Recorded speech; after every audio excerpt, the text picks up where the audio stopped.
Ahmedabad plane crash एक ऐसा हादसा था जिसे कोई नहीं भुला पा रहा है। इस हादसे ने हर किसी को अंदर तक हिला के रख दिया है। ये इंडियन एविएशन का सबसे बड़ा हादसा माना जा रहा है। हेलो दोस्तों, स्वागत है आपका मिस्ट्री नामा के एक नए एपिसोड में। आज की वीडियो अहमदाबाद प्लेन क्रैश के बारे में।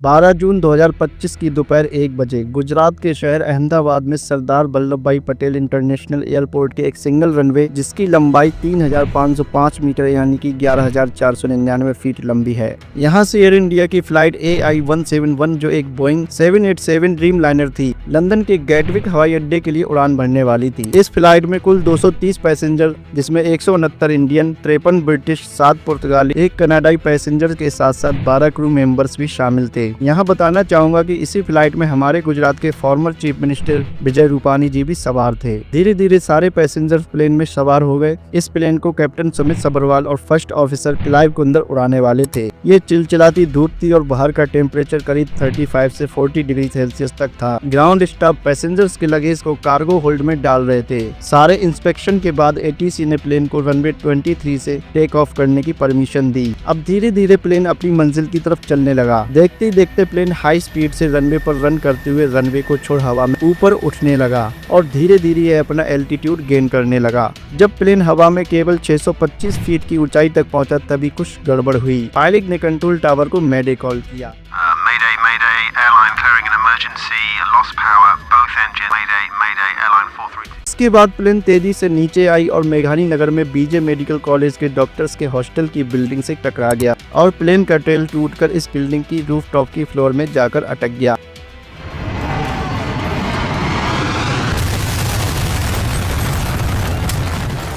प्लेन का बाकी का हिस्सा कुछ और घरों को तोड़ते हुए क्रैश हो गया। क्योंकि प्लेन के टैंक में भारी मात्रा में फ्यूल भरा हुआ था और टक्कर इतनी जोरदार हुई थी कि क्रैश के तुरंत बाद भीषण आग का गोला आसमान में फैल गया। चारों तरफ अफरा तफरी मच गई और लोगों की चीख पुकार से पूरा इलाका गूंज उठा। इस इलाके के आसपास धुएं और आग का गुबार साफ देखा जा सकता था। तुरंत मेडिकल स्टाफ और फायर ब्रिगेड हादसे वाली जगह पर पहुंच गई। कहा जाता है कि इस प्लेन में सवार 241 यात्रियों 12 क्रू मेंबर्स में से सिर्फ एक व्यक्ति जिंदा बचा, जबकि जमीन पर भी 33 लोगों की जान चली गई। इस हादसे के एकमात्र सर्वाइवर सीट 11A पर बैठे 40 साल के भारतीय मूल के ब्रिटिश नागरिक विश्वास कुमार रमेश किसी तरह जिंदा बच गए। विश्वास ने बताया कि टेक ऑफ के 30 सेकंड बाद एक तेज आवाज आई और फिर विमान क्रैश हो गया। वो इमरजेंसी एग्जिट के पास बैठे थे और क्रैश से कुछ सेकंड पहले ही उन्होंने वहां से जंप कर दी। विश्वास इस हादसे में बच तो गए, लेकिन उन्होंने अपने भाई को इस हादसे में खो दिया। दोस्तों, फ्लाइट टेक ऑफ होने के बाद पायलट ने एयर ट्रैफिक कंट्रोल में एक मैडे कॉल किया था। ये मैडे कॉल एविएशन में एक डिस्ट्रेस सिग्नल कॉल होती है और जब कोई एरोप्लेन ट्रैफिक कंट्रोल को मैडे कॉल करता है तो इसका मतलब होता है कि कुछ बहुत बड़ा लाइफ थ्रेटनिंग का खतरा है। अब सवाल उठता है कि आखिर इतना बड़ा हादसा हुआ कैसे। कुछ सवाल बोइंग के ड्रीम लाइनर एयरक्राफ्ट पर भी उठ रहे हैं। दोस्तों, बोइंग कंपनी ने ड्रीम लाइनर को 8 जुलाई 2007 को लॉन्च किया था, जिसने 15 दिसंबर 2009 में अपनी पहली फ्लाइट ली थी। प्लेन की टिपिकल सीटिंग कैपेसिटी 242 पैसेंजर्स की होती है,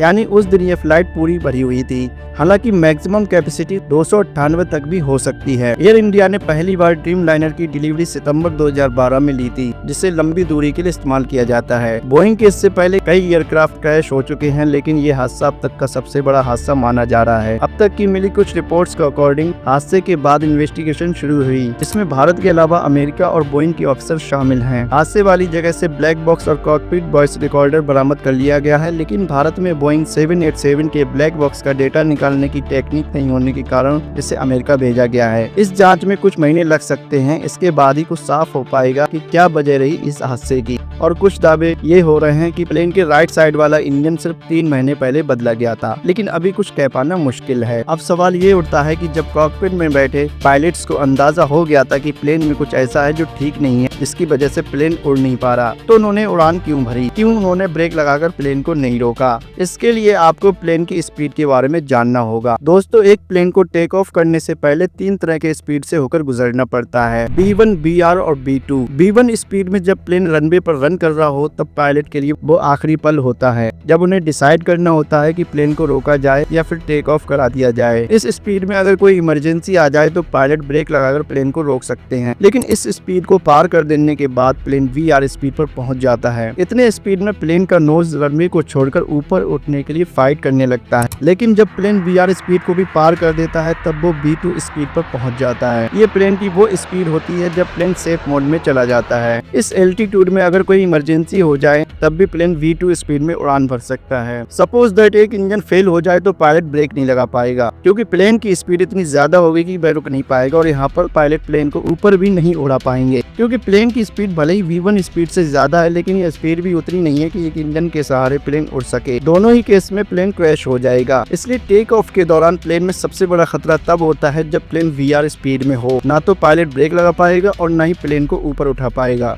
अगर हम एयर इंडिया फ्लाइट्स 171 के पूरे केस को समझें तब हमें ये समझ में आ जाएगा कि अगर इस प्लेन में इंजन फेल हुआ होगा तो वह इंजन फेलियर उसी वक्त हुआ होगा जब प्लेन VR स्पीड में होगा, यानी कि रनवे के लगभग आखिरी छोर में, और ठीक उसी वक्त पायलट ने मेडे कॉल भी किया था। और जब एक इंजन में प्रॉब्लम हुई तो फिर यह प्लेन ना तो टेक ऑफ कर पाया और ना ही पायलट ने ब्रेक लगा पाया। एक थ्योरी ये भी सामने आती है कि लैंडिंग गियर वापस प्लेन में क्यों नहीं गए थे, इस पर भी सवाल उठ रहे हैं। एविएशन एक्सपर्ट्स का कहना है कि लैंडिंग गियर वापस नहीं जाना भी एक इंजन फेलियर के ही साइन है। खैर, पूरी इन्वेस्टिगेशन सामने आने के बाद ही प्लेन हादसे की वजह की तस्वीर साफ हो पाएगी। लेकिन दोस्तों, अहमदाबाद प्लेन क्रैश हम सबके लिए एक सबक है कि हमें अपनी हवाई सुरक्षा को और मजबूत करना होगा, ताकि फ्यूचर में ऐसी किसी भी ट्रेजेडी से बचा जा सके। मैं दुआ करता हूँ कि जितने भी लोग इस हादसे में दुनिया से जा चुके हैं, भगवान उन सबकी आत्मा को शांति दे। अगर वीडियो आपको अच्छी लगी हो तो चैनल को लाइक एंड सब्सक्राइब करना ना भूलें। आज के लिए इतना ही, मिलते हैं एक और नई इंटरेस्टिंग वीडियो के साथ। तब तक अपना ख्याल रखें। शुक्रिया।